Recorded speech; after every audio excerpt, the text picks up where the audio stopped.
នេះគឺជាអេពីសូតទី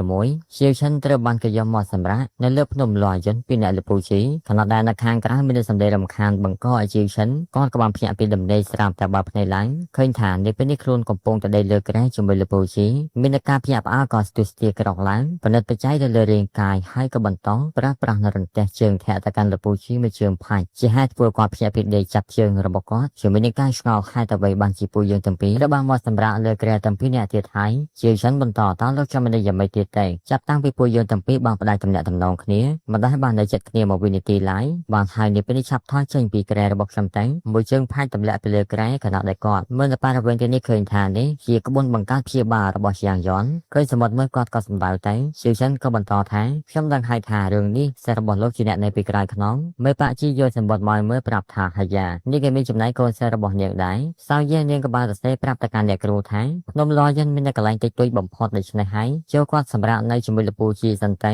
ជាឆិនគាត់ពេញជាខឹងមែនទែនបានយកសម្បត្តិទៅហាយចោលលពូជីប្រាប់ថាតាមតាណាទៅព្រោះតែនេះពេលនេះគ្មាននរណាគេឃើញឡើយប៉ុន្តែស្រាប់តែនេះពេលអ្នកទាំងពីរនៅខាងក្រៅបានធ្វើការវាយជញ្ជាំងឲ្យធ្លាយនាំឲ្យមានការខូចខាតនិងព្រមតែបានមើលឃើញអ្នកទាំងពីរនៅក្នុងការបង្កើតតែមួយខណៈដែលពួកគេភ្ញាក់ផ្អើលសម័យខ្លួនបានត្រឹមតែពាំងតែប៉ុណ្ណោះដោយបន្តមកយ៉ាងកាត់ទៅមកបន្ទប់វឹកហាត់វិមានសៀជៀនសាយាបាននិយាយថាតាមពិតពួកយើងមកពីប្រភពតែមួយប៉ុន្តែគ្រាន់តែពុយពងខុសគ្នាជាយន្តក៏និយាយថាផ្កាយបល្ល័ង្កអន្តរិកនៅឆ្ងាយពីអាណាចក្រវឹកហាត់រំមិនអស់តែមានអ្វីមកបញ្ជាក់ពីសម្ដីរបស់នាងតែទីងស៊ីងប្រាប់ថាទន្លេផ្កាយឋានសួគ៌ផ្កាយបល្ល័ង្កអន្តរិកពួកវាទាំងពីរជាកម្មសិទ្ធិរបស់ Galaxy Thailand ទន្ទឹមគ្នាផងដែរសម្រាប់ភពរបស់ខ្ញុំវាក៏ត្រូវបានបំផ្លាញដោយបិសាចភាពទៅទេអស់កាលជាងរាប់ពាន់ឆ្នាំទៅហើយមុនពួកឯងទៅទៀតកាលពីសម័យកាលបុរាណអ្នកត្រួសត្រាយនៃ Galaxy Thailand វឹកហាត់ខ្លួនឯងដើម្បីឡើងទៅកាន់ពិភពអមតៈនៅក្នុងការបើកអ្នកអរិយធម៌រាប់មិនអស់និយាយឲ្យងាយយល់ពួកយើងទាំងអស់គ្នាត្រូវបានចាត់ទុកថាជាសាខានៃពិភពអមតៈប៉ុន្តែវាជាការអាណិតមួយដែលមនុស្សរបស់ខ្ញុំបានទៅឆ្ងាយលឿនពេកវាមិនអាចទៅរួចទាំងស្រុងនៅក្នុងការវឹកហាត់ខ្លាយជាអមតៈភាពប៉ុន្តែចំពោះអ្នកទាំងពីរប្រហែលជាមានឱកាសគ្មានអ្វីដែលមិនអាចមើលឃើញនោះទេការសន្និដ្ឋានគឺអ្នកទាំងពីរត្រូវសហ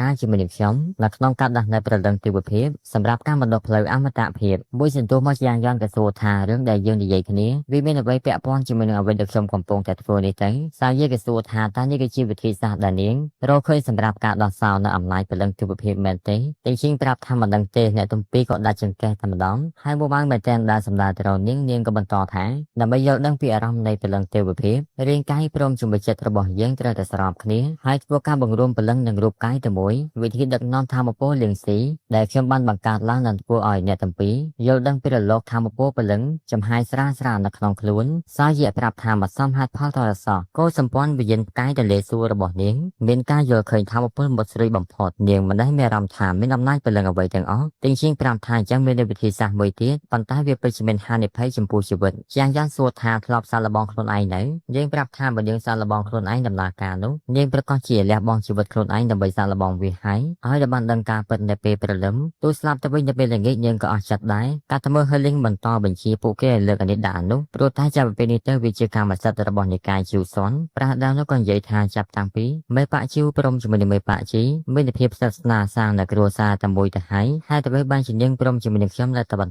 មាននៅកំណត់ខ្វែងគ្នាធ្វើអ្វីនាងក៏និយាយថាមេបាក់របស់នាងនៅខាងក្នុងចឹងហើយទូនីតិនៅខាងក្រៅរបស់នាងគឺត្រូវធ្វើការប្រមូលទ្រព្យសម្បត្តិសម្រាប់និកាយគេក៏បន្តថាការយកឈ្នះវាក៏ជារឿងមួយប៉ុន្តែនាងក៏ប្រមូលសម្អាតគ្មានសល់អ្វីតែសេចក្តីថ្លៃថ្នូររបស់នាងទៅណាទៅដើរមិនប្រយ័ត្នក៏បានបុកនាងពីក្រោយហើយនាងក៏និយាយថាមនុស្សគ្រប់គ្នាតែងតែគិតអំពីខ្លួនឯងមិនថាគ្រួសារឬក៏ក្រុមបកណាមួយទេសិតតែមានការលំបាកតើគេពិតជាមិនដឹងទេមែនទេដែលពេលនោះកញ្ញាម្នាក់បានកាន់បំណៃក្បឿងជ្រុះកំតិចតែបន្តិចតែប៉ុណ្ណោះនាងក៏ប្រើឲ្យរើសវិញប្រាដាគេក៏បន្តថាទោះយ៉ាងណាក៏ដោយនាងមិនចាំបាច់ប្រមូលគ្មានសល់អញ្ចឹងទេដូចជាវិជាគុណនិងអាវុធព្រមជាមួយនឹងកម្ពីទាំងអស់នេះសិតតែជារបស់នៃមានតម្លៃគួរប្រមូលពិតជាអញ្ចឹងមែនទេជារនសៀបានសួរទៅកាន់ហឺលីងតានាងត្រូវការសាកសពទាំងអស់នោះដែរទេហឺលីងប្រាប់ថានាងមិនត្រូវការទេទុកឲ្យនាងរនសៀអរគុណអ្នកទាំងពីរក៏ភ្ញាក់ផ្អើលមិនដែលឃើញថារនសៀញញឹមដាក់អ្នកខាងក្រៅនោះទេដែលពេលនឹងដើរចេញប្រាដាក៏សួរថាតើនាងតាណាទៅនាងប្រាប់ថាទៅរងជាងយន្តវាគួរស្ដាយបើសិនជាសាកសពរបស់មនុស្សនិកាយវលៀងត្រូវបានបំផ្លាញចឹងហើយខ្ញុំក៏ទៅប្រាប់គាត់ដើម្បីទុកសាកសពទាំងអស់នោះឲ្យនាងបន្ទាប់ពីនាងទៅផតចាងយ៉ាងមានអារម្មណ៍ថាធូរចិត្តមែនទែនព្រោះតែពេលគេនៅក្បែរនាងម្ដងជើងរបស់គេទន់អស់ហើយលៀងលឺហើយក៏និយាយថាគេរស់នៅមិនបានល្អនោះទេ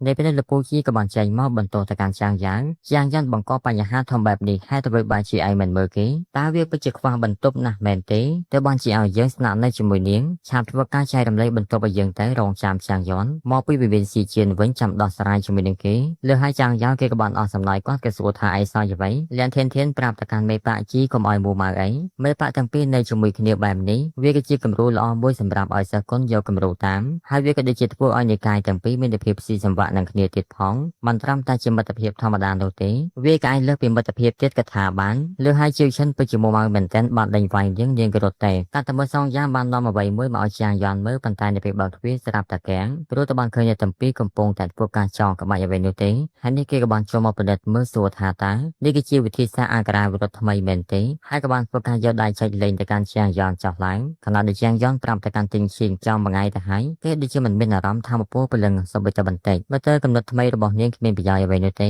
នៅពេលនោះនាងក៏បានចាប់កាន់ដាវសងយ៉ាងយកមកពោលថាប៉ាវូលៀងបានធ្វើការបំបីព្រលឹងទិដ្ឋភាពរបស់ពួកគេនៅក្នុងខាងបង្ការចេញជាដាវវាដូចជាការចិញ្ចឹមដាវដោយព្រលឹងបើដាវត្រូវបានខូចខាតព្រលឹងក៏ខូចខាតដែរនេះគឺជាផ្លូវវឹកហាត់អាក្រក់បំផុតដោយអ្នកទាំងពីរក៏បានស្រាយចំណងចូលមកខាងក្រោមវិញសងយ៉ាងក៏បានយកស្រាទៅញ៉ាំក៏ព្រោះចេញថាមិនឆ្ងាញ់ទេចាងយ៉ាន់ក៏សួរអំពីកិច្ចការហើយនៅគេក៏បានប្រាប់ថាម្ចាស់ដាវនៃកាយវូលៀងត្រូវបានគេសម្លាប់យ៉ាងងាយមើលទៅកាន់ដាវគួរចាំប្រំពេកធ្វើបានជាគេយកឲ្យចាងយ៉ាន់មើលចាត់ទុកថាជាអំណោយសម្រាប់អាពាហ៍ពិពាហ៍របស់ពួកគេទាំងពីរសោយយៈប្រាប់ថាអំណោយធំពេកហើយប្តីប្រពន្ធខ្ញុំទាំងពីរមិនហ៊ានទទួលទេសងយ៉ាងប្រាប់ថាកំគួរសមអីខ្ញុំចូលចិត្តអ្នកទាំងពីរឆ្លោះគ្នាវាពិតជាល្អមើលជាងការមើលការប្រយុទ្ធទៀតប្រាប់ទៅកាន់សោយយៈបើសិនជានាងមានអារម្មណ៍ថាខ្លាចចិត្តក៏អាចធ្វើការឲ្យប្តីរបស់នាងមកកាន់គេខ្ចីពីបង្ងាយយកតែស្រាវជ្រាវសិននាងពិនិត្យទិញឈៀងប្រាប់ថានាងមាននៅកំណត់ថ្មីមួយទៀតប៉ុន្តែសោយយៈប្រាប់ថានាងលែងសាកល្បងហើយយ៉ាងយ៉ាន់ប្រាប់ថាសាកល្បងគិតមួយបន្ថែមទៀតហើយក៏មើលថាមានអ្វីកើតឡើងទៅសងយ៉ាងក៏ហួចសួរថាតើមាននៅកំណត់អ្វី